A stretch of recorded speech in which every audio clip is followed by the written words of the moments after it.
Welcome back. It's a windy day at Clinton Lake, and we are sailing with Susan McIntyre on the tiller, Rick Weiner as crew, and yours truly doing the voiceover. Extracting telemetry from our GoPros is a fun way to analyze our sailing performance. It also serves as a great coaching tool. The first telemetry gauge I'm going to point out is the compass.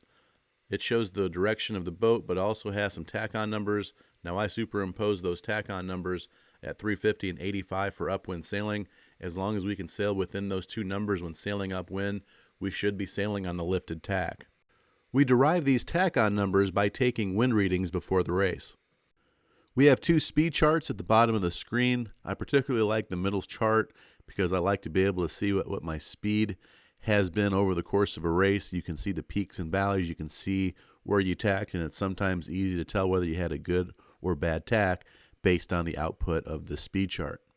During editing, it's easy to trim the output of these gauges to only include the time that you're actually racing from the beginning of the race to the end of the race, and you can eliminate all the garbage that happens before and after a race. The GPS track is a helpful gauge that, when used in conjunction with the compass, gives you a visual feel for how you sailed the course. When you compare the GPS tracks of multiple boats, it really jumps out who was sailing on the lifted tack and who was sailing a longer course. Up at the top, we're tracking distance sailed during the course of a race. I think it's really neat to see how much farther you sailed versus the top sailors, and this is a cool tool for doing analysis, especially when comparing up-and-coming sailors to the more experienced racers.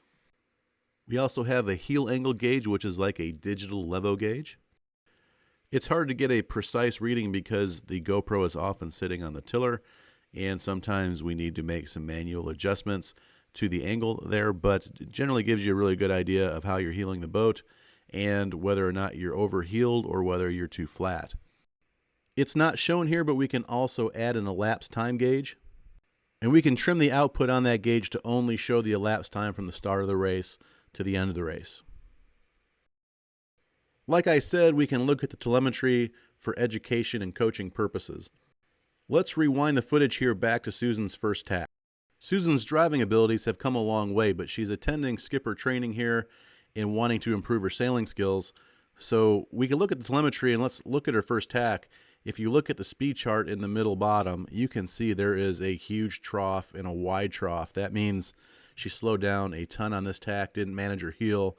There's several things there that we can see she can improve on right out of the gate. So I'm already looking at this and talking with Susan, and we're looking at this together, and we can see that there is some room for improvement. On that last tack, Susan jumped to the other side of the boat way too soon, didn't manage her heel. The boat was way too flat, way too early, and it took a long time for the boat to power up. The weight wasn't working with the boat, and the boat slowed down significantly. Let's jump forward to their next tack. Now, Susan's sailing with Rick Weiner. Rick Weiner is great at boat handling. Probably noticed that last tack. And on this next tack, Rick is going to compensate for Susan jumping a little too quickly here, and he's going to stay on the other side for a longer period of time to help keep that boat heeled and manage the heel better. And as a result, if you look at the speed chart on the bottom on their second tack versus the first tack, it's a huge difference. It's a lot better tack. They execute it with a lot better speed. Watching these videos and looking at the telemetry can be helpful and entertaining. It's fun to watch these videos with skippers like Susan and point out all the good things that are happening, all the improvements that Susan's been making. She's holding the tiller a lot better. Her overall boat handling is better. Her feathering technique has improved significantly, and she's keeping the boat flatter in the puffs and sailing a lot smoother. Her tactician, Rick, did a great job of keeping the boat on a lifted tack for almost the entire race. Best of all, Susan had a great time racing, but also walks away with a very good understanding of how she can make an immediate improvement to her sailing game by making a small adjustment during her tacks when sailing in these types of wind conditions. A simple but very important tip: if you're going to extract telemetry from your GoPro for an entire race, I highly recommend that you make sure that you indicate to the camera somehow when exactly you start the race and when exactly you finish. You might want to verbally count down the starting sequence, and when you finish the race, either say out loud when you finish or have somebody clap their hands. That way it's really easy in editing to know when the actual start is and the actual finish is, and therefore your gauges can reflect the accurate information for the race.